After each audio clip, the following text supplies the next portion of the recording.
Hi PEI members, it's Jason Blake here, President of PEI.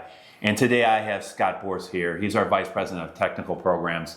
And we're going to spend a little bit of time talking about the RP 1800. Could you tell our members what the RP 1800 is? Sure. So the official title is the Recommended Practices for the Installation of Electrical Vehicle Charging Equipment at Motor Fueling Facilities. But here's why it's important. First of all, we've been working on this for 3 years now.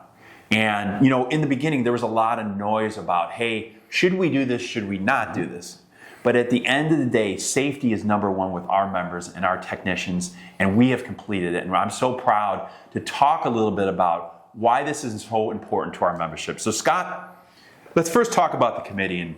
And you had some great experts on there. And what were some of the expertise that they added to this program? So one of the things when we looked at that, anytime we establish a recommended practice, we always want to make sure we have a good background, cross-functional elements, all different aspects of the industry, from manufacturing to installation to service providers. Yep. When we established the committee, we made sure we had that recommended group that was able and actually had the expertise in the topics that we're discussing, which is electrical vehicle charging. So like the best of the best. Correct. That's awesome. Correct. So from that, they came up with this RP 1800. And what were some of the things that came out of that are kind of industry focused and something that our members really need to know about?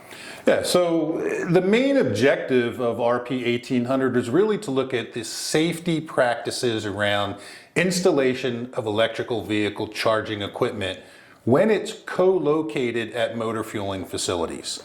So the issue is if you just have liquid fueling, there's certain safety practices that we utilize there, but now you're introducing a whole other transportation mode or fueling mode that is trying to be co-mingled at the same location. When you do that, it opens up inherent issues with the co-mingling of that equipment that can provide some safety issues, especially during installation, but also during the fueling process when the active public is there refueling their cars at that point. I will tell you, I was at the meeting. These guys were amazing. The things that they discussed, this is a very robust recommended practice.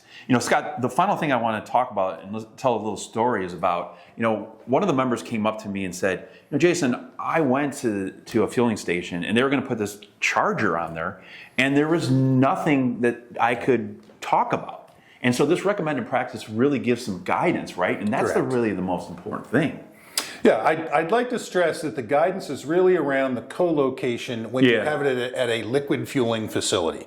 So we're not talking about the Buffalo Wild Wings or the apartment complex or a parking garage. This is specific to our industry of liquid fueling and the co-location of high energy electrical vehicle charging equipment. And there are some inherent safety issues with that. This document basically provides guidance on how to do it the best way. Maybe not the only way, but probably the best way to take those safety practices into consideration. I got it. And once again, you put this committee together. It was developed by members for members. Right. Now, we'll be at PEI convention. We're going to launch this, have a quick press release on this, and talk a little bit more about it. But this RP will be available at the convention for you to buy, purchase online. It's something you're going to need if you're going to take your company to the next level when you're dealing with electrical vehicle chargers. Correct. All right. Well, Scott, I appreciate you being on today. I'm Jason Blake, PEI President. Thanks for joining us today on PEI Newswatch.